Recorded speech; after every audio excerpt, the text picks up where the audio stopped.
ربك ألا تعبدوا إلا إياه وبالوالدين إحسانا এই আয়াতের শুরুর অংশ দিয়ে আল্লাহ তাআলা ইবাদত আল্লাহ তাআলার অনুগত্যের কথা বলা হয়েছে, কিন্তু লাস্টে যে বলা হয়েছে ওয়াবিলওয়ালিদাইনি ইহসানা, আমি লাস্টের অংশে সংক্ষিপ্ত আলোচনা করব।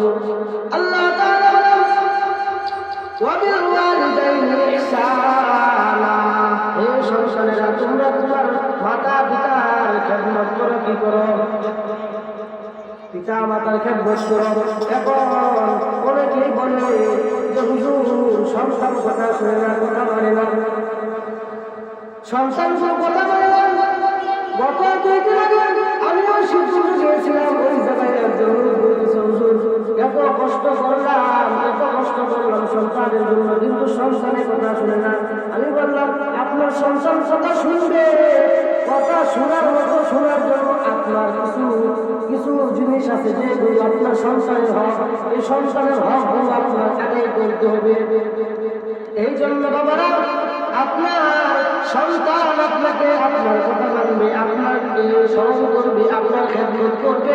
এর জন্য আপনি পিতা আপনার উপর দায়িত্বগুলো যে সন্তানের হক গুলো আপনার আগে আদায় করা, যেরকম ভাবে সন্তানের উপর আপনার হক, আপনার উপর সন্তানের হক আছে, সন্তানের উপর আপনারও হক আছে।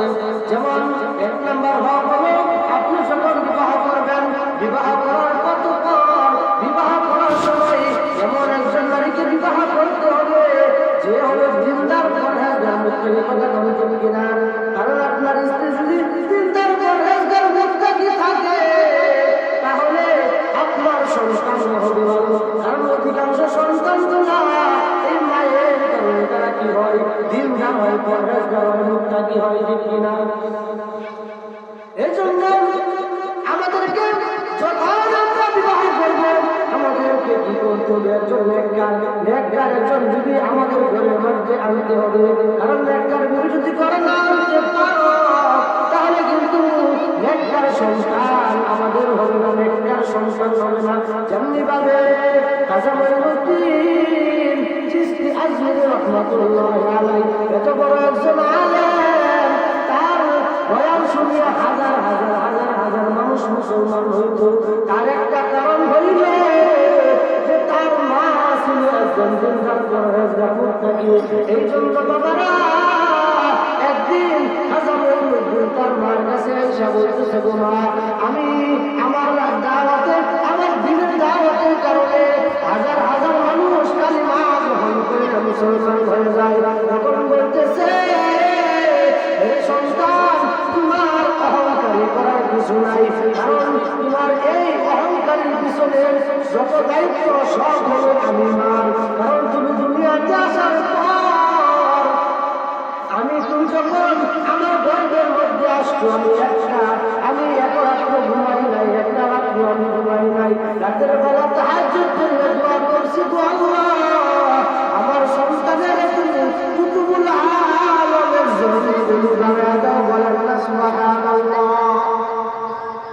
যখন তখন বলতেছে রে সন্তান, শুধু তাই না, তুমি দুনিয়াতে আসার পর যতদিন পর্যন্ত তুমি আমার স্তনের দুধ যতদিন পর্যন্ত তুমি পান করছো, একটা ফোঁটা দুধ আমি বিনা ওষুধে তোমার মুখে আমি বইটা, বলেন না সুবহানাল্লাহ। এই জন্য বাবা একজন দিনদার পরহেজগার, একজন মুত্তাকি, একজন মা আপনার ঘরে আনা দরকার। একটা কারণ বাবা। 2 নম্বর কারণ হলো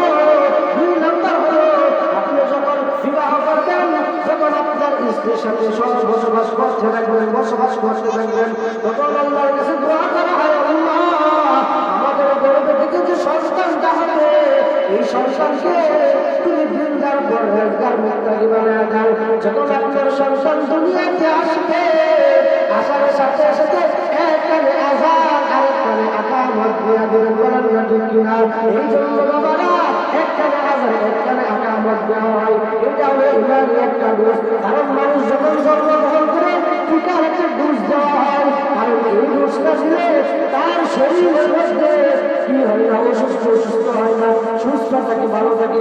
এই জন্য যখন সন্তান জন্মগ্রহণ করে জন্মগ্রহণ করার পর আপনি এক কানে আযান আরেক কানে ইকামত দেওয়ার কারণে ইমানে একটা ইমানে একটা দুষ্টুকার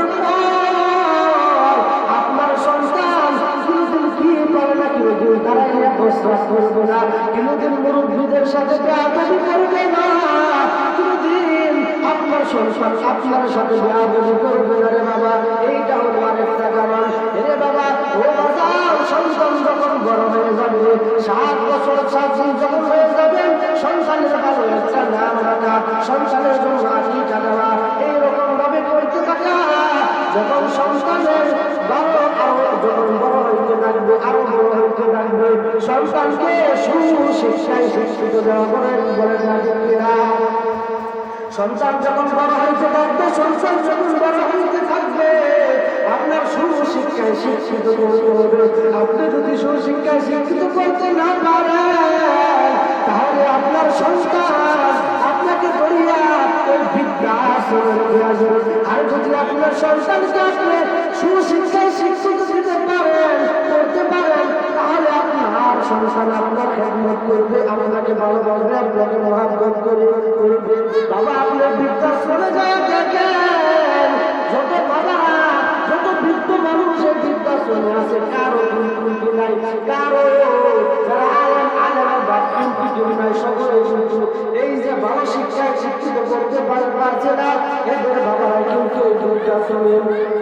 এই জন্য বাবারা, সময় বড় অল্প, আমরা কি করবো? সন্তানকে সুশিক্ষায় শিক্ষিত করবো।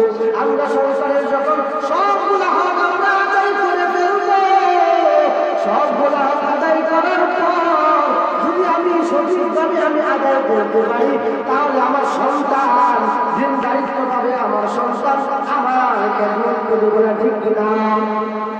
যখন আপনি সবার হকগুলো আদায় করবেন, আপনার সন্তান কোনোদিন বেয়াদবি করবে না, আপনার সন্তান কোনোদিন খারাপ করবে না, আপনার সন্তান কোনোদিন দাঁড়াইয়া প্রস্রাব করবে না।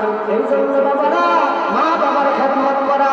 আপনি তাকাইয়া দেখেন, ওই শীতের দিন, ওই শীতের রাত কত কষ্ট করিয়া আপনি শরীরের মধ্যে প্রস্রাব করিয়া দিয়েছেন, আপনার মা বাবা কি করে নাই, পালাইয়া দেয় নাই, কাপড়টা খুলিয়া আরেকটা কাপড় পরাইয়া দিয়েছে, ঠিক কিনা?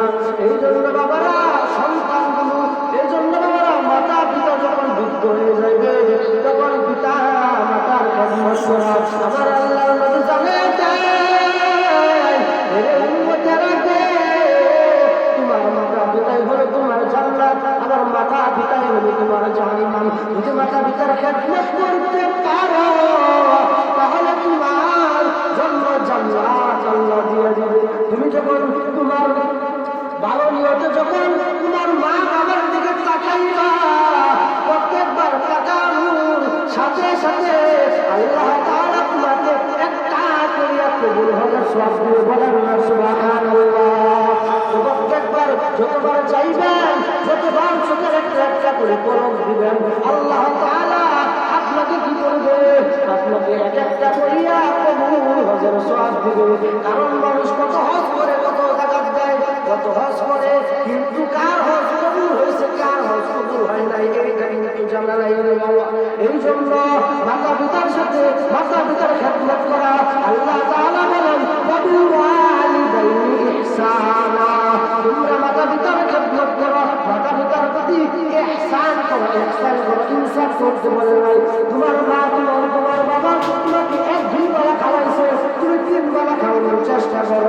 তোমার মাতা পিতা তোমাকে খাবার সুবর 2টা কিনে দিয়েছে, তোমার মাতা পিতাকে তুমি 3টা কিনে দাও, এটার নাম হলো ইহসান। ইহসান